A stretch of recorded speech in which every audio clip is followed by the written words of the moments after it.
In the interest of transparency, here are my stats for PGA Tour 2K23 before recording.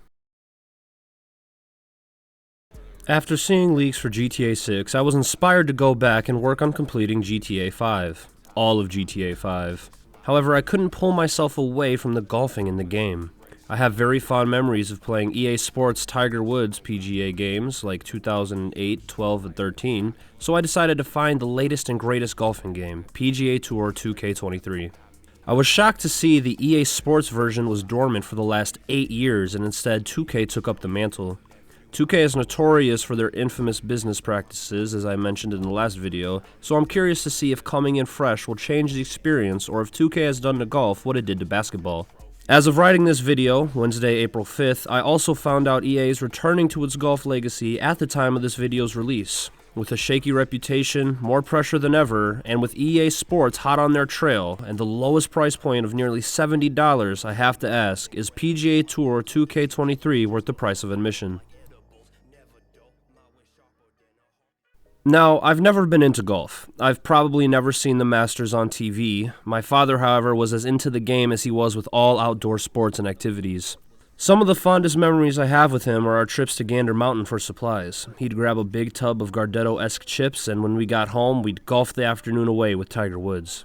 When my siblings got old enough, they would play too. My brother would always golf in the Easter Bunny suit unlockable, and my sister would always turn around on the tee and try to hit golf balls over the clubhouse, often terrorizing spectators in the process. I remember the tight controls, even as a kid and then teenager, the amazing graphics for the time, especially the rainy atmosphere on Pebble Beach, and geeking over achievement pop-ups like hitting the flagpole. Due to lack of backwards compatibility, I can't show you footage of me playing these old games, or the hilarious voice editor we'd always got a kick out of, but take my word for it, we had a great time. Unfortunately, this new game isn't nearly as fun. Granted, it could be because I'm no longer playing couch co-op with my family, but the whimsicality is gone. There's no funny outfit unlocks, there's no especially creative or interesting achievements, no crazy weather patterns, it's just golf. It's just golf as just golf can be justified. Now, I understand from word of mouth that 2K games are supposed to be about role-playing as a famous athlete in the real world, rather than have arcadey style or gimmicks, but this title really doesn't do that well. The NBA 2K games have cutscenes of dramatic speeches with your agent and stress before a big game. The PGA one has like a cardboard cutout of a phone with text about accepting deals from agent with no real stake, consequence, or personality. We'll go more in-depth on the differences later. There's barely any customization for your player's physicality, but there is a $10 battle pass called Clubhouse Pass for virtual shoes and shirts, which I did not buy. Even though purchasing the Clubhouse Pass would take 5 to 10 hours off of completion time due to a couple RNG and grindy achievements. Now, I'm not saying the game needs to be more like Mario Golf Toadstool Tour, but if you're gonna make a serious PGA game, take it seriously. I mean, there's like 15 professional golfers in this game, who you're practically forced to rival on loop throughout the career, but there's over 80 professional golfers playing Masters 2023 in real life right now. Why the lack of representation? Although I will say it was interesting to beat Tiger Woods. And did it again! Since the game shies away from being fun and instead focuses on its quarter-baked professional golf realism, you'd expect it to look good, right? Oh, brother, this guy stinks! The start of this game looks so incredibly bad, I almost emailed Microsoft for a refund, and I was gonna play Pac-Man instead.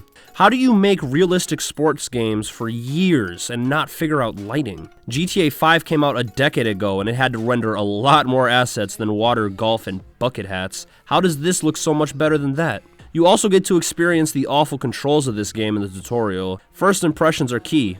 And this one is, I play bad and look bad. Thanks for the $70. Now go buy our battle pass, dummy. It's equivalent to going out with someone that has a bad attitude and then they bring along their ugly friend, demanding you pay for both of them.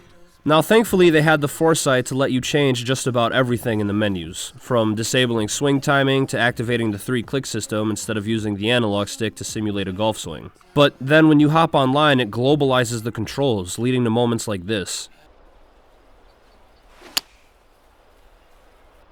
Plug your nose. And did it again, and did it again, and did it again. I would much rather take a harsh handicap for easier controls rather than spending hours getting good at a game that's just not that fun. Even this guy, who's way better than I am, is complaining about it. Does anybody else feel like the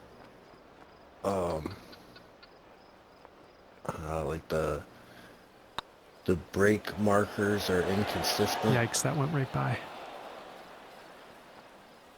Like you try to 6 go foot off the putt for him. speed of the way they move, but sometimes it breaks, sometimes it doesn't.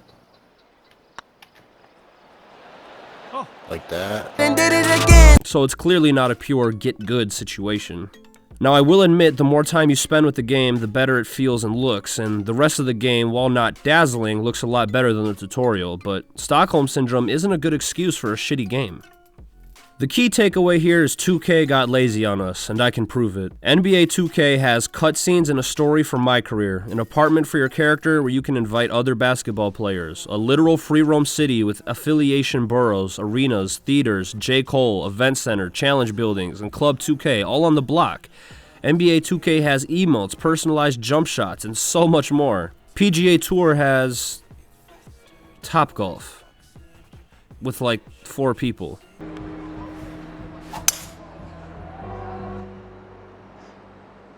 Nice cock. Now, I understand the life of a golfer may not be as exciting as the life of a basketball star, but we could at least have a clubhouse. A free roam clubhouse with a proper driving range, maybe a mini golf course, and have Topgolf as an option. Instead, there's no free roam to be had. Sure, there's fun and unique golf games such as Scramble, but you select it like you select a game mode in Call of Duty. Why is there no free roam experience, no fun golf time with fun golf buddies? Even GTA 5 from 2013 has the option to walk the course or drive through in a golf cart, and it's not even a golfing game. When you lack in modes compared to a minigame, when you lack in modes compared to other games you have made, you have no excuse, no right to charge up to $120. Once you realize the generality, the repetitive and bland My Career mode, the brutal online play outside of private matches, and the barren wasteland compared to NBA 2K, there's just not much here to keep you coming back, no matter how many virtual socks you can buy. It breaks my heart to see how far video game golf has fallen since the good old days of playing with my dad, and I have to hope that the EA Sports version coming out today feels more like Return of the King rather than more of the same. At the lowest price point of $69.99, I have the answer. Is PGA Tour 2K23 worth the price of admission? No. Wait for it on Game Pass, or play something else.